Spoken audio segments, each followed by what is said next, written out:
I'll take this last question for me. It says, it's a very sincere question.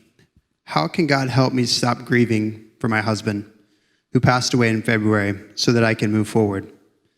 And the second question is about guilt. So I'm going to address the first question right now. I'm not married, but I have lost a loved one. My older brother died when he was 24. And I was 22 when that happened. He died in his sleep at home. I never got to say goodbye to him. And so I've mourned a very intimate loss in my life. And I think that I can just encourage you. The sense of moving forward is something that I kind of question.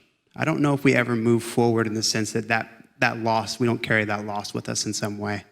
I think that even today, I still sort of mourn my brother in these moments of life that I wish I could share with him, whether it's seeing him have kids or seeing him with my parents. I still mourn that. But one of the really powerful resources that Christianity offers us here is the hope of, we see this in the Psalms, that you can actually come to God with this pain, with this frustration. You're given a very powerful resource because you're not in this grieving process alone. It gives us permission to grieve and sort of cry out to God in this and be raw in this. And I think that's a huge resource because it allows us to deal with our emotions. In Psalm 102, it says, "Hear my prayer, O Lord. Let my cry come to you. Do not hide your face from me in the day of my distress. Incline your ear to me. Answer me speedily in the day when I call." That is a huge resource for people who are going through pain and suffering. You have a relationship here. And so I just encourage you, don't push yourself through this. Don't think you have to move forward. Sit in this for a while. This is a huge loss. Your marriage had value. Your life has value, and it's worthy to be mourned. And so I think I would say pause a little bit and actually mourn it. Mourn it and bring people around you when you do mourn it. This isn't something you have to race through. And the second point I would say is that, man, when it comes to pain and suffering, there's no worldview like the Christian worldview. Because not only do we have a God who himself suffered, so he relates to our suffering, he understands it, but we also have a God who suffered so that in the end, all of our pain and suffering will be made right. That in the end, there will be redemption here on earth, and that includes the losses and the losses and the death that we experience.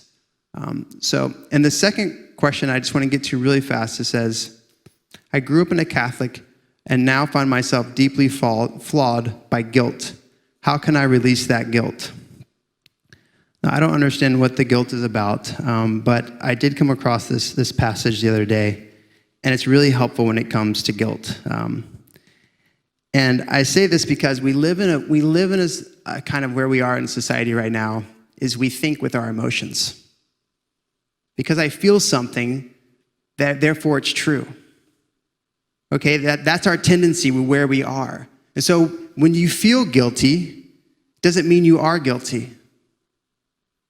When you feel guilty doesn't mean you're actually guilty.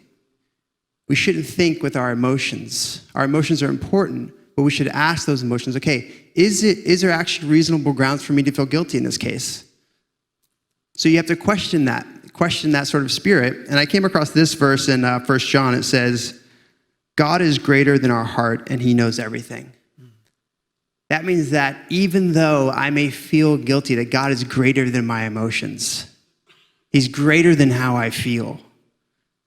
And he allows me to sort of call that emotion into question. My emotion isn't God. God is God.